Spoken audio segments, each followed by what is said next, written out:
On this episode of the Carolina Sports Guy, we're diving back in, looking at post-game, really looking into this final preseason game with the Pittsburgh Steelers. What players stood out, folks? What players are already been cut and gone as we move in the next couple of days to cutting down this 53-man roster, and then we'll be looking at the practice squad guys. Before we get into today's video, make sure you subscribe. Doesn't cost anything, folks. Help a brother out.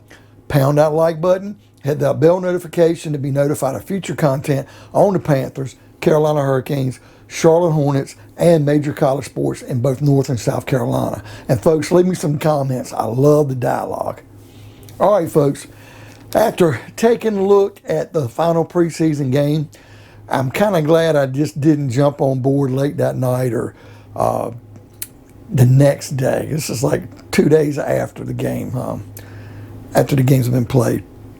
I kind of wanted to sink in, especially with some of this transaction news. And I kind of postponed and waited until this evening instead of doing it this morning because I just wanted to see if any cuts would come in. Now, I know when I record this video tonight and probably tomorrow morning, I'm putting it out and you'll see it tomorrow night, which will probably be Monday when you see it. Some more cuts will probably have already been made.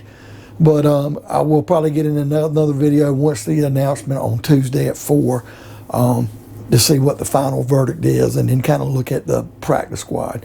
But the storyline is, folks, the one thing I looked at, our defensive starters look really good. Man, the secondary, corners, the safeties, our defensive line, if we don't go with any injuries, we're pretty set. We look pretty good. I don't think you can ask for a lot more.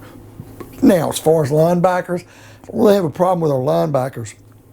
I think I'm worried about depth.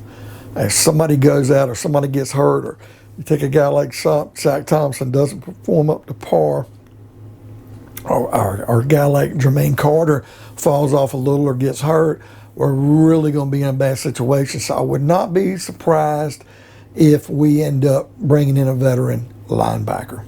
I think that's the one glaring need we have on defense. Now, offense, receivers look good. And we'll get in that in a little bit, a little injury news. Tight ends, I thought what I saw the other night, although one of our tight ends I think could have played a little bit better, but I'm not worried about his game. Running backs I think will be fine.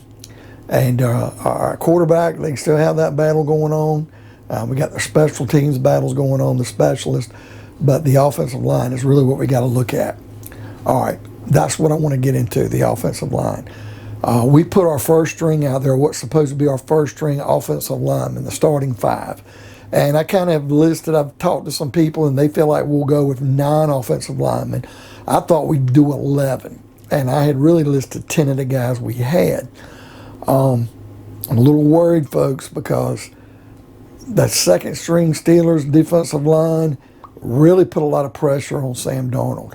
Really got to the quarterback and sacked Will Greer. Really didn't give us much chance to throw the ball downfield. Now, what's going to happen if we got the same offensive line starting? If we have an injury or two, or Darnold can't get the ball out of his hands and throw deep, it's going to really limit our offense. Where if our line holds up with the speedy guys we got at receiver, with McCaffrey, with Darnold's accuracy, we'd be good. But it's going to be a matter of time if he gets pounded and our line doesn't hold up and we're having to get rid of the ball quickly and we're doing these 3 and outs. Something's got to be done. Sam Darnold has some happy feet. Now, he looked pretty good for the most part. I felt pretty good about his play. Had a couple touchdown passes. But he had some happy feet. Didn't plant well. Looked a little scared. Looked a little jumpy. And it could just be jitters getting in the game, really getting his feet wet. So let's hope that he's not going to bite off more he can chew when he plays against the Jets next week. Now, looking at our receivers. Shi Smith, how long is he going to be out? Doesn't look as bad as it first said. I think right now we can look at him being receiver number 4. He could slip to number 5. He's definitely making the roster. Is he going to be out 1 week? Is he going to be out 2? The man's got a small, thin frame. He's growing into his body, but the man just seems like he catches everything thrown his way, plus his return ability when kickoff and punts. C.J. Saunders, folks, the guy looks good. He looked good returning the ball. he somehow gets separation. He doesn't get to play with the first team much. Of course he's not. But he's definitely a guy that when he gets cut, if nobody picks him up, we've got to stash this guy on our practice squad. I just see good things for him, and maybe he can get a chance to make the 53-man roster as the season develops in case somebody gets injured. It's just a nice luxury to have. Now, Zylstra, he disappointed me a little bit. I understand he had a couple of drops. He had a couple of passes that didn't go his way. A couple he could have pulled in. I was really worried about him. But then again, on Amar Bayless, he got open, but it's like the quarterbacks he had throwing the ball didn't get time to throw him the ball. But you've got to try to make a play, and I just didn't see it from either one. Zylstra dropped his balls. Bayless just didn't get any thrown to him. So that's an interesting battle. Now, Keith Kirkwood, he made his presence known on special teams because he returned a fumble for a touchdown, although they found that, the ball was dead where it was. It wasn't a touchdown. But still, you got to look at his play on that particular play. He did his job, looked well. That was an awesome play. So we might look at him there for special teams because he was spot on the money. Now, making a case right now for Spencer Brown. If we don't keep the likes of Bonifant or Rodney Smith, Spencer Brown ran the ball really hard and well. And got to make a case for the guy. Now, I'm not going to be surprised if he gets cut. And if nobody picks him up, he's definitely practice squad. But, man, he really looked good the other night. Of course, Chuba Hubbard looked really good as well. Now, Cam Irvin, I'm getting mixed results. Not looking good on the offensive line. Some people are. Now, I saw one podcaster that mentioned that it wasn't the tackles that were doing bad. It was the guards. There we go with that Trey Smith deal, bringing him in again. Our guards aren't getting enough push and we're not getting a lot of run. How's that going to help McCaffrey? We got to really take a look at that because the guards are in center. Paradis doesn't look very good. He's struggling as well. That's something that maybe people talk about maybe when we pat Elfline to center because I don't know if Tecklenburg's ready for that starting role. Something to look at. But Brady Christensen, when he comes in, looks good. Maybe we can move him to guard if he can't play tackle. Something to look at. Now, as far as our corners, Taylor looked good. I know he come away a little nicked up. Stanley Thomas Oliver looks impressive to me, guys. He's got to make this roster. Safety-wise, Chandler was all over the field. Sam Franklin is such a hitter. Hey, Miles Hartfield made a couple of plays. He really made a nice play on the ball. We've got to find a way, and we're deep there. That's why if we can find a way to get one of the defensive linemen eliminated or get one of these linebackers, I wouldn't have a problem keeping an extra safety because, man, if we cut a guy like Hartsfield or somebody's probably going to pick him up. And I definitely want him on our roster, at least on the practice squad if we can't keep him on the roster. Frankie Louvu's all over the place. That was one reason I made it easy to kind of go ahead and get rid of Denzel Perryman, folks. Now, Christian Miller, I didn't see a whole lot out of him. Seems to be late to the ball. He's in on plays, but it's a little late. And I don't think he's making much headway. I would not be surprised. I've been waiting today to see if he'd get cut between Monday and Tuesday. If he's going to make this roster, he's going to be cut. I don't feel good for him. Clay Thompson in the middle probably makes more sense. Not Clay Thompson. Clay Johnston makes more sense in the middle, keeping him as a backup. He's been all over the field. Now, we did cut Patty Fisher. I didn't think it was going to come yet, but I knew it was going to come. When we bring him back on the practice squad, I don't know if we cut him this early, but we could. I mean, there's a chance that we could. Ian Thomas, I mean, he looked good enough to keep a spot, folks, and it's really going to be one of them decisions. I don't know. It's going to be one of the hidden cards we're going to pull out at the last minute, and it could be Colin Thompson getting that role. But I thought he played good enough, had a nice catch over the middle. I thought he looked good. Now, our starting three receivers are strong because DJ Moore's getting better all the time. And, man, Darnold really loves going to Robbie Anderson, and it just looks polished and good. And Terrace Marshall Jr. is making a very big case that, wow, man, this guy's impressive, and he's just a big-bodied receiver. So I feel pretty good about that. Now, we already know this Sly's gone. Sly is out the door.